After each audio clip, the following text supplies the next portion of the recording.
Greetings all, this is Hairy Nick. And this is a less hairy Justin. That's the one. That's the hairy Nick, that one there. That's the one. So we now have a absolute mountain of X-Wing news to talk about. We can talk for months now. At least the next good. week is all going to be new content, new points, that kind of stuff. That's what we'll be focusing on the channel.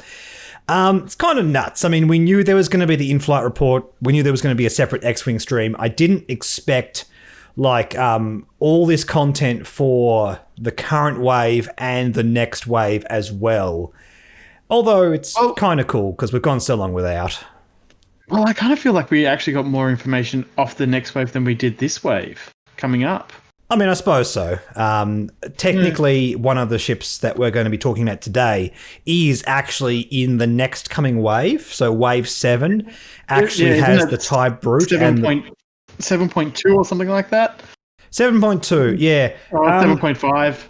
I guess. I mean, it feels like Legion releases now where we're just staggering them, which is fine, frankly. I don't think waves have to come out all at once. Obviously, that's how it's always been done, but at the same time, things are crazy now. Yeah. So, yeah, whatever. And it's a way to get all this extra content out the end of the year. Sort of, it seems like FFG are making up for the lack of content in the first half of the year, so I'm not going to complain at the end of the day. Content is content, and as long as it's good for the game, I'm happy. And Justin, you're happy with this too. Oh, so happy. So happy. There's so much coming out for the CIS, which is one of the teams I enjoy flying, and bit of Empire as well. I'm actually considering looking to flying a bit of Empire next tournament. I think, from my point of view as well, I want to get on flying the Separatists now, and it's because of the first ship we're going to be talking about, but it's very flavorful, very interesting. It looks like they're heading in a good direction mechanic-wise. Yes, they have added another keyword into the game, but this time this keyword exists not to add another mechanic, but rather simplify a lot of text, if that makes any sense. I mean, that's going to come in a later video, but design-wise, I'm happy with everything we're going to be talking about. So in this video, we're going to start talking about all the new content, as in the last bit of Wave 7 and Wave 8. Let's talk about new ships first, and then after we talk about both of these in these two videos that we're going to be doing on this, we'll have a third video where we talk about the content from Wave 7 that was already spoiled but has new stuff revealed. Yeah. A lot to talk about. Today, we're going to be talking about the baddies. Yeah, the good guys. Yes, otherwise known as the baddies. Yeah, because we have an Empire ship and a couple of Separatist ship. And you know what, Justin? FFG left Slave 1 to last, so I'm going to talk about it first because I friggin' love this ship. That is the correct choice. I am so hype to fly Jango's Slave 1 on the Separatist. It's going to be so cool. So yes, we have on this platform Jango Fett, and this is our pilot card. So let's bring this up because obviously enough, it also brings up all the stats for the ship, but it's nothing new. We already know what this ship does. Yeah, I'm glad that they're actually keeping all the stats for it. They're not changing it, kind of like what they did with, the Falcons and things like that. The Falcons are actually different ships, though. There's the modified and the scavenged and the whatever variations for the different factions. This is still a fire spray class patrol craft. It's the same thing as that's on the Scum faction, which I think, again, is the correct thing to do. Boba Fett didn't modify Slave 1, at least not to my knowledge. And so, same stats, focus, target lock, red reinforce, boost. Red 3 at the front and back, 2 agility, 6 hull, 4 shield. But let's have a look at Jango Fett, a simple man just trying to find his way. A simple man at initiative 6. That's right. I like that. While you defend or perform a primary attack, if the difficulty of your revealed maneuver is less than that of the enemy ship, you may change one of the enemy ship's eyeball results to a blank result. Just like Boba Fett, you have a buff on your attack and defense if you manage to manufacture a situation. With Boba Fett, you have to get within range 1 of enemy ships. Within this one, you have to do a easier maneuver than your opponents. Is less than the enemy ships. It doesn't say less than or equal to. No. No, it has to be less than. That's right. So if you do Talon rolls, it can never work, basically, which kind of sucks because it does work with Boba Fett because you can Talon roll aggressively. And unfortunately, we also don't have access to L337 on the Separatist factions, so we can't add any more blue maneuvers onto this ship. Which I think that's a safe move for now, though. It's probably okay, yeah, for sure. Yeah. And look, it's got some decent blue maneuvers, and it's got boost as well. So even if you're forced to do a blue maneuver, you can still use the boost to get a better position. You don't have to just dial in a blue maneuver and go, I'm doing a one bank. That's it. I can't move anywhere else. The ship is really good for positioning anyway. But what I love about this is it's basically a take on Boba Fett, but it's a Jedi Hunter because you get rid of focus results. Yep, that's what you want. That is definitely what you want. Also, just quickly, if Jango Fett's Initiative 6 and all the clones are copies of him, why are But they still need initiatives training lower? and they're not perfect. Okay. Yeah. You got to remember, initiative is, it all comes down to, well, the pilot's skill. I mean, that's what it used to be called. It doesn't account for, what you're talking about doesn't account for like life experience, that kind of thing. I can see where you're coming from, but as we've seen from the Clone Wars, no, the clones are not exactly the same. They're just based off the same template. Nevertheless, I love this design. Yes, I'm going to be flying it. I predict it's going to be a tiny, tiny bit cheaper than Boba Fett because, frankly, Boba Fett's ability is easier to enact. Having to really... but Boba's Initiative 5. It doesn't matter. Like, we've seen time and time again in this game, the Initiative 5 with the better ability becomes more expensive and is still more meta viable. It's just... Yeah, actually. I would have agreed with you had it not been for all the data we've had up to this point in second edition. So okay. I think like a couple of points cheaper than Boba Fett maybe. Oh, maybe even just 1 point cheaper. Maybe he'll be Boba Fett's old cost of 80-something and Boba Fett's up by 1 now. You get what I mean. Yeah, and I suppose also it also depends on Boba Fett's got so many different options to fly with him at the present moment. Django's kind of... I have no idea what you're going to fly with Jango. Yeah, in terms of crew options, I mean, there's some obvious things with Boba Fett. There's like Kira. You can still run Trick Shot on Jango Fett. I'm just saying. Yeah. And we can also put Grievous on him. That'd be fun. I will be interested to see, and this is my prediction going forward, if they do any tactical relays on the Fire Spray. I think they will, but not on Boba or Jango. Possibly the generic and possibly the other named pilot. Yeah, that's my prediction. If one of those has a calculate, it's very... I reckon it's... Well, not the calculate, the tactical relay. So you can actually take Kraken and all that kind of stuff. And yeah, but if it's going to be a robot flying the ship, it's also... Oh, yeah, it's a good point. I mean, let's just go back to the spread quickly. No, that's inconclusive. You can see Boba Fett and Jango Fett here. There is an Initiative 5 something. Doesn't look like a droid. I mean, we'll see what that is. Like even then, Grievous also has a tactical relay on his ship. So, I mean... That's true. I mean, we'll see what happens. I mean, the Fire Spray was never used like that in canon, but at the same time, it's not inconceivable. We also have a couple of upgrade cards revealed from this pack. Let's just bring up the baby Boba Gunner. Here we go. Separatist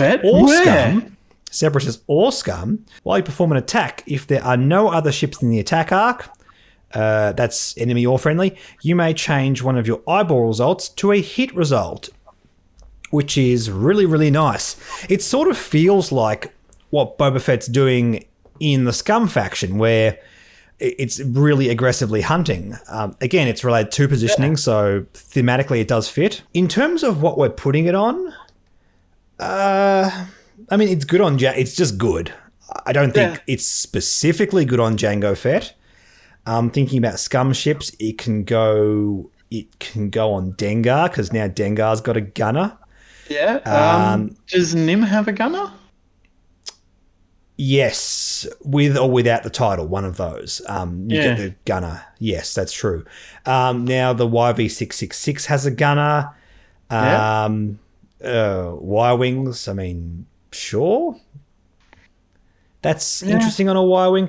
It's not crazy exciting. I think it will be solid on Jango Fett because you are Initiative 6. You've got a boost, so you have more agency to position quite well. Whereas something like Dengar, I guess you've got barrel roll. Like it doesn't seem obviously good with anything, is what I'm saying. And that's not bad. That's not a bad thing at all. Now this is the only ship that the only ship in the Separatists that has a gunner at the present moment, isn't it? For Separatists, yeah, good point. Honestly, if you're thinking as a Separatist player, like using the existing like generic gunners, they have not shown to be meta worthy yet. The ones we've been mainly focusing on is like Han Solo. I think Maul's the crew card, and they don't. Yeah. And that's just because they were cheap. It's not because they were particularly good. They were just unbalanced card. So it's something to watch out for in the future when other Separatist ships with the gunner slot come out. You've got a solid gunner to begin with. So that's really, really cool. I'm just really curious. Both Boba Fett and Jango Fett rely on positioning, but Boba Fett... God, it's hard to call. It's really hard to call because Jango wants you to be doing blue maneuvers, but Boba Fett really rewards you for better positioning. So you're sort of almost at cross purposes, but Initiative 6, there's the boost. It's hard to analyze this. Yeah. I honestly don't know what Boba Fett's going to cost. Like, it's such an interesting card. It seems like it can be really consistently powerful in some builds. Yeah, what do you think in terms of costs? I'm thinking like 6, 7, around that sort of cost. Yeah, it can't be more than 8. I don't think. I agree with that. Right I think 3 or below is a mistake because the upside is just too great. Yeah, I think maybe 5. Maybe 5, like a lower point. Yeah. Anyway, enough squinting and thinking. Let's have a look at Hondo Ohnaka because Jim Cummings has entered the world of X-Wing and I'm so happy. I mean, we had to get Hondo eventually in some kind of way. I'm still holding out that FFG will release the last chance.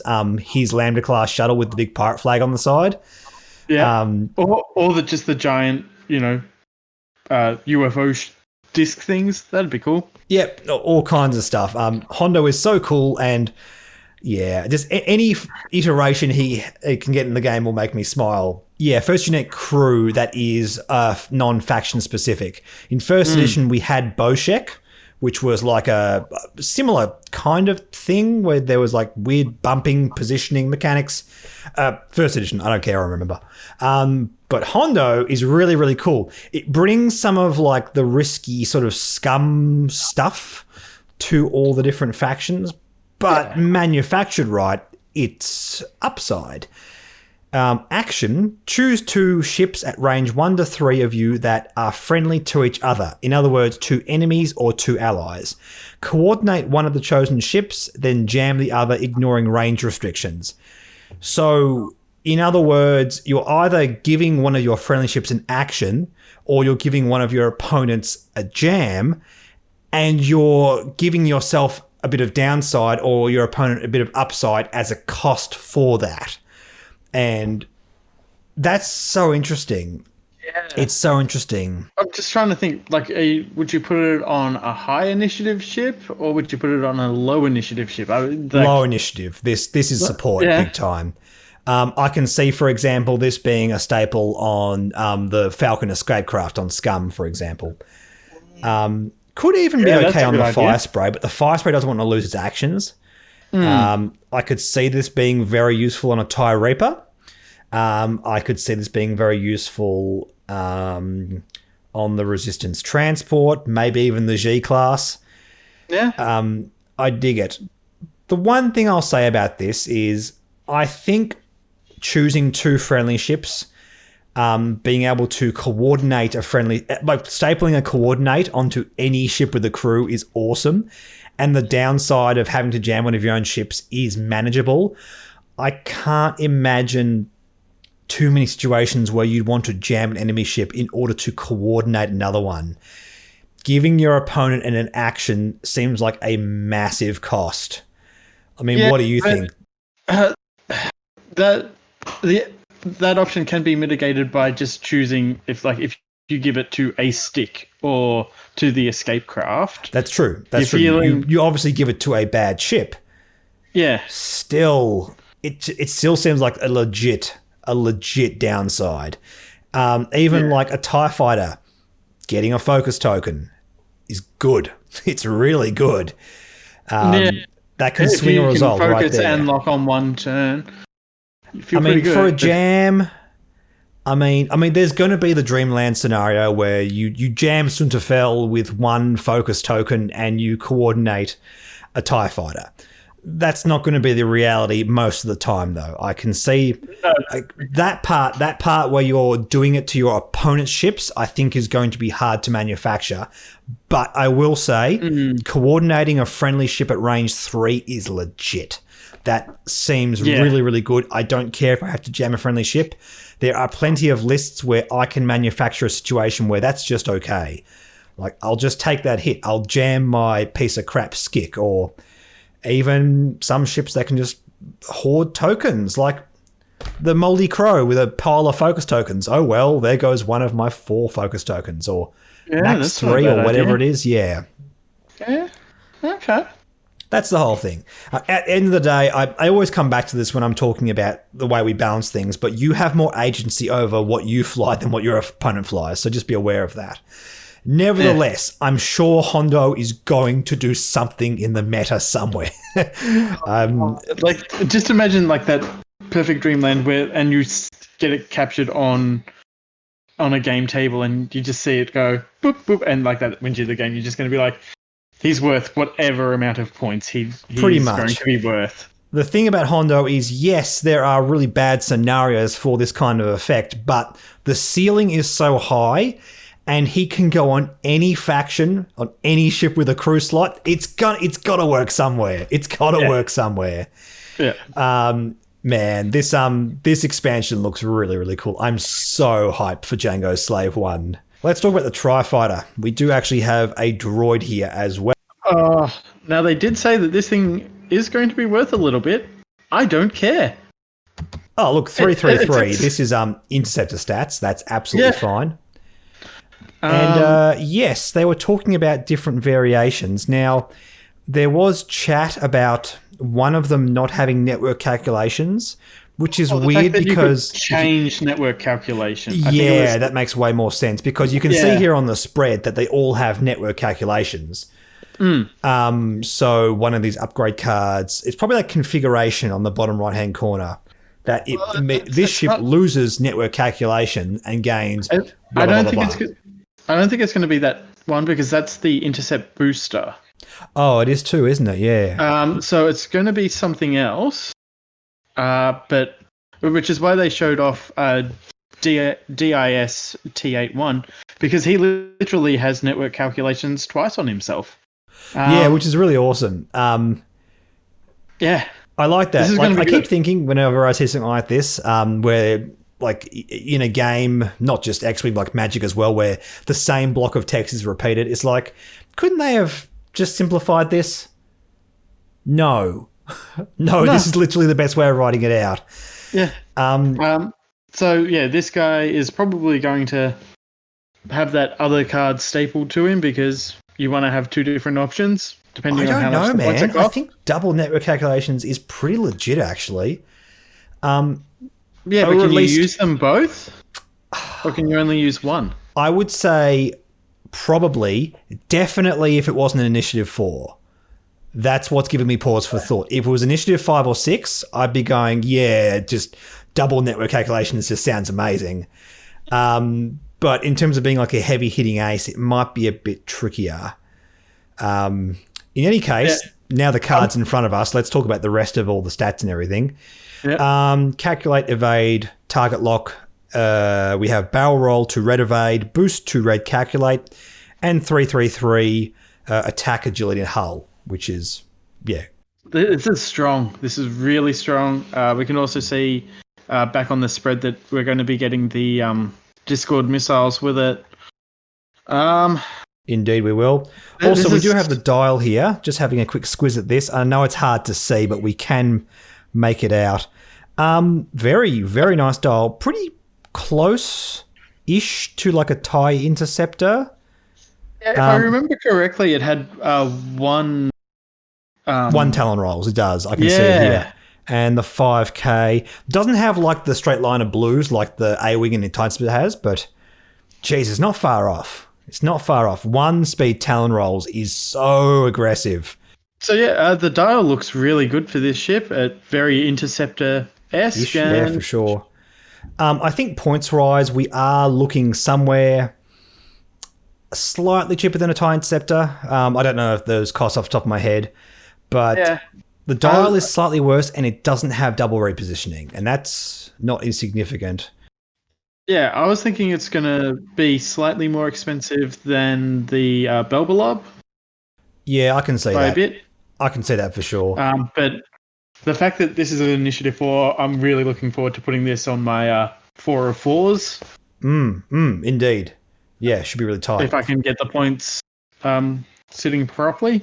I think you will. I don't think this is going to break the bank in terms of points cost. I think I know which ships you're talking about, and that should roughly fit. No double repositioning, but does have network calculations. Like, imagine if a TIE Interceptor had like something like network calculations. Like, yeah, it could even be the same cost. I mean, having defensive and offensive buffs built into the frame is something on an Interceptor, man. This looks really good, is what I'm saying. I don't think there's much really more to say about this. This looks really, really awesome.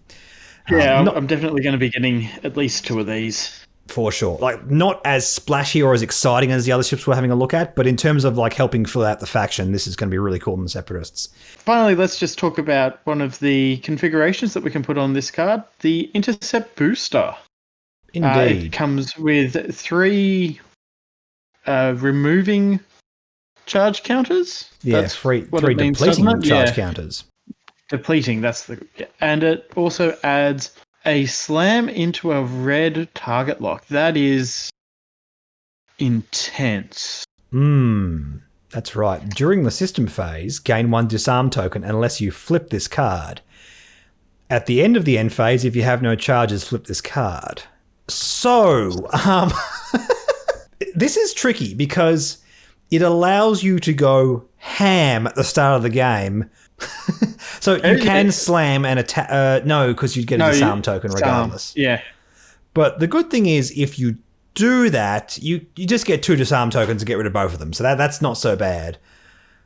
I don't know how to evaluate this. Like, I think it's literally going to be you slam at the very start of the game and you get your target lock early. Fly around the back of everyone and just start shooting. That's it. Like, if you've got like 2 groups going at each other with an Interceptor going like that, like you can just haul ass towards your opponents like in the first couple of rounds, which is cool. I mean, I don't really have much to say. I just think this is a really interesting idea. But usually with this kind of thing, like the big thruster we're going to see with the X-Wing, Black One, all the kind of things that give you like slams and boosts, also help you with combat, and this one directly hinders you with combat. Yeah, it's flying too fast to get that shot off, but it does manage to get the target lock. But it's good. It rewards good flying.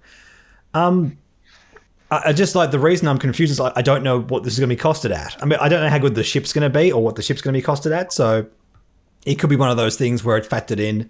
It may even be like 1 or 2 points. I could easily see that happening. Just because, really, I think the upside is tempered by the fact that it is so restrictive. And it's such a good card. I think it's got to be at least 3 points. I'm going to say 2. That's my prediction. Yeah? You predict 3, I predict 2. But it's so interesting. It's so interesting. And on an Interceptor. Love it. Love it. Yeah. All right, let's move over to the Evil Empire with the TIE Brute.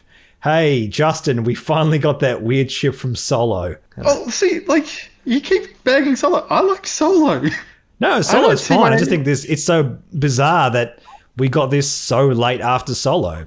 Maybe they were just wanting to see whether they want to put it as a small base ship or a medium base, and they just couldn't work it out. I think, mechanically, it was something they were playing around with. I mean, it's a TIE fighter with a cannon. It's weird. Weird is good. Nothing wrong with weird. It's on a medium base. Apparently, those solar panels are actually physically larger than a regular TIE fighters. Doesn't really show in the movie, but it makes sense because, like, the Force perspective you see it at.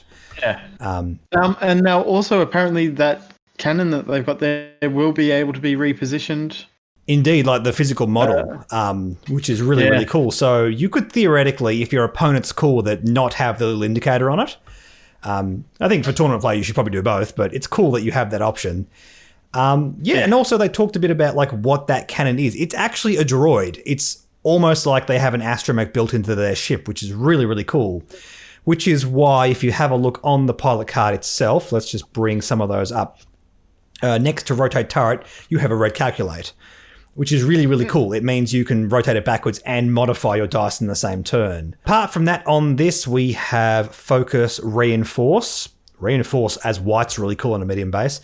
Target lock, red barrel roll. A 2 dice turreted attack, which goes backwards and forwards, as we're about to see. 1 agility, 8 hull, and the baked-in ability, rotating cannon. You can only rotate the indicator to the front or the back. You must treat the forward arc requirement of your equipped cannon as a turret. Now, the first thing we have to point out, it does not work with heavy laser cannon. This was hard confirmed on stream. I know that's going to be the question a lot of people are going to think when they read this, but you cannot use a bullseye shot with this. Yeah, because bullseye is only on the front of the... It is also not a front arc attack. It is a bullseye attack. There is a distinct difference. Having said that, all the other ones, jamming beam, ion cannon. Also, it does work with the auto blaster because despite the fact the auto blaster gives you a bonus in the bullseye arc, the card physically says it is a forward arc attack, not a bullseye attack. So you can shoot it either way. The bonus will only apply in the front arc. Yeah. Yeah, that makes sense, doesn't it? The cannon card does not add a rotate turret thing, so you, despite the fact that you will have 2 turret attacks, you'll only have 1 turret indicator. That's kind of weird. Most ships don't do it this way. Do you see what I'm saying there, Justin? No, I'm trying to work it out. The card will read turret attack, and the primary attack on this ship is a turret attack. You, in fact, have 2 turret attacks with this, meaning you can't point the cannon backwards and shoot forwards. The only weapon you have, both weapons you have are locked front or back at the same time. Yeah. Yeah, that's kind of weird if you think about it, because most ships don't do this. Most ships but give you a regular attack with a turret option if you have the card. Yeah, but the reason that is because you've literally got this massive, like all the weapons are on that cannon. Yeah, for sure. There are there's no lasers underneath the cockpit, just like on a regular TIE fighter, which is cool. Obviously, they've made that correct. Now, we do have a couple of named pilots revealed as well. Lighton Dree, Onyx 2. Well, a friendly ship at range 0 to 2, which includes this pilot as well, performs an attack. If you are in the defender's side arcs, the attacker may reroll 1 attack die. Okay. If you are in the defender's side arcs. So if you're I get it. If your entire squad's broadsiding a ship, that's going to work. If you're moving into a ship like that and the TIE Brute is here and that ship is pointing here and you're shooting that way, it works like that too. It's going to work really good in like big clusters if like everything gets messy. Yeah, as you can see with the extra tires around it, it's going to be a pretty good ship to fly with a mini swarm, I reckon. I think so. And I think it's interesting because you pop it in a swarm and your opponent is punished for trying to turn away from your swarm. But not if you're in their rear arc. This is a hard one to analyse, Justin, because I'm trying to think of... Point, yeah. But if you're in their rear arc, they can't shoot you, so you're doing well anyway. I suppose so.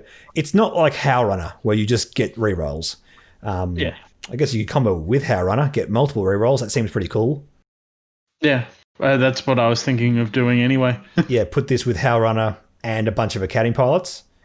Yeah. Seems decent. Seems really decent. Yeah, I don't know what to make of this. Initiative 3 means it's not going to be the best leader, but if it's with a pack, that's okay. Yeah, I think we'll leave that one there. Let's just have a look at the other pilot we have here as well, which is... Rampage. Rampage, Initiative 4. After you execute a 3 to 4 maneuver, you may choose a ship in your turret at range 0 to 1. If you do, that ship gains 1 strain token or 2 strain tokens if you are damaged. Seems decent. Seems that really, seems really decent. Fun. Yeah, Again, I like that idea. Seems okay in a swarm, although you want to fly this more aggressively, so maybe not. But it allows all your other ships to get a bonus, or one of your other ships, because strains go away after an attack. The cool thing is, after you execute, does not say fully execute, so you can just bump into something. That's fine. It does say range 0. Did not see that. That's awesome. Doesn't say fully. So you could just have it in your forward arc and just ram into a ship. And they'll gain either 1 or 2 strain tokens, which is good. It's good. Yeah. Again, you have even more upside for flying this aggressively, because if Rampage is damaged, which, guess what, is anything. There's no shields on this, so no. That's good too. So you're flying aggressively, you get hit. Oh well, here's 2 strain tokens instead of 1. Yeah, and it sort of gives you pause for thought. Like, if you're hitting someone, like, sure, you don't get to do your action, but you're going to give them strain. So it's sort of an upside, even if you do bump. It's nice. Also, if you're jousting and your arc is facing backwards, you can't rotate the arc and then activate this ability. You have to do it the previous turn to anticipate this happening. But you can leapfrog an opponent's ship, give them a strain token, and if they don't have a rear arc, like they're not like an RZ2 or a fire spray, they're just getting shot. Yeah. It seems good. It seems very, very good indeed. I like that. I reckon slap one of the auto blasters onto this one and you've got a pretty decent attack here. Yeah. Now, by the looks of it, they're the 2 named pilots, because we've then got an Initiative 1 and an Initiative 3.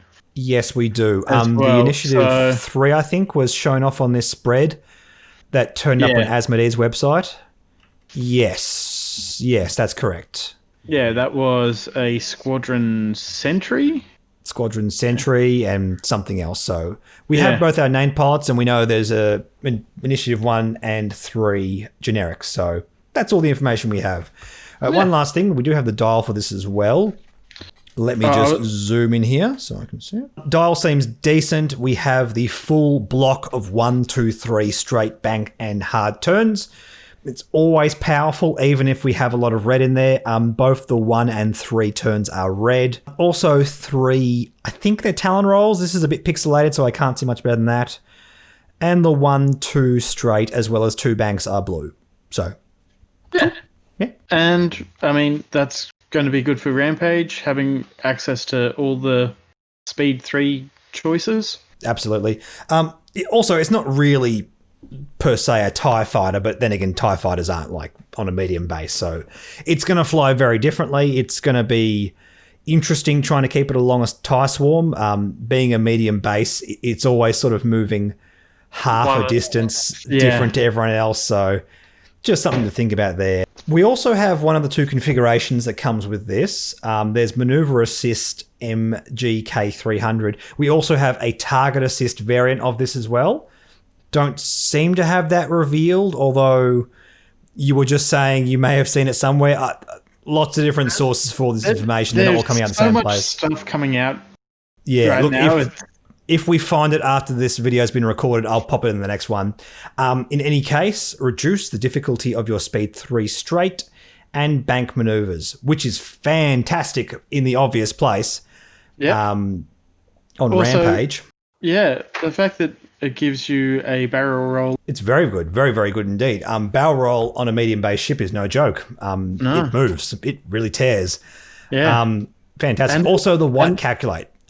This is the only way to get white calculate, assuming the other configuration doesn't have it, which is nice. I mean, does that matter per se?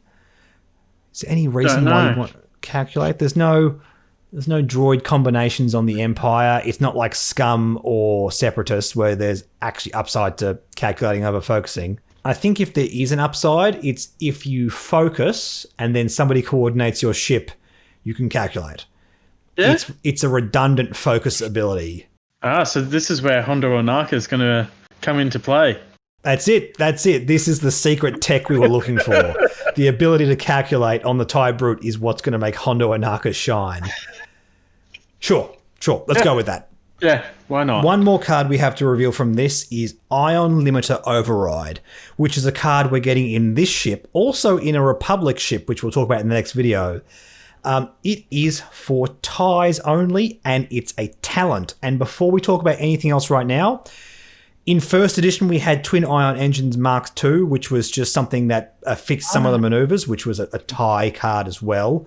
Yeah. I think if we're going to look at highly applicable upgrades like this that go across lots of chassis in different factions, no less, this is a good design. Having it on talents only limits where it can go. Also, it's not crazy powerful. It's not designed to fix old ships to bring them up to the quality of new ships. We're no longer doing that in X-Wing. I feel like there's always a risk when they introduce cards like this. The game can be a bit cumbersome because now new players have to buy this pack in order to get this card. But because A, we can change the points, and B, we're going to be getting this in like the next card pack. Like there's no way they're not going to include it in the next card pack. It's good. So mad props. We're actually going to see some X-Wing and A-Wing cards in the next video as well. So they're doing some more of this kind of design. This card reads, after you fully execute a red maneuver, you may perform a barrel roll action even while stressed. Not a red barrel roll, just a regular barrel roll. If you do, roll an attack die. On a hit, gain a strain. On a crit, gain an ion. Ion on TIE sucks. Yep. Unless you have a Punisher. I mean, I suppose you could do that if you want. That way the ion won't punish you, no pun intended, the first time round. And also the TIE Brute now, it's going to That's true, be able of to course, shrug these off TIE to an Brute. extent. Any other medium-based ties? No, it's just those two. Oh, the TIE Reaper. That's a weird one to put it on too, isn't it? Like, yeah, this is really, really cool. I like this. Even looking at Sunterfell, for example. Now, you don't want to be doing a whole heap of red maneuvers with Sunterfell.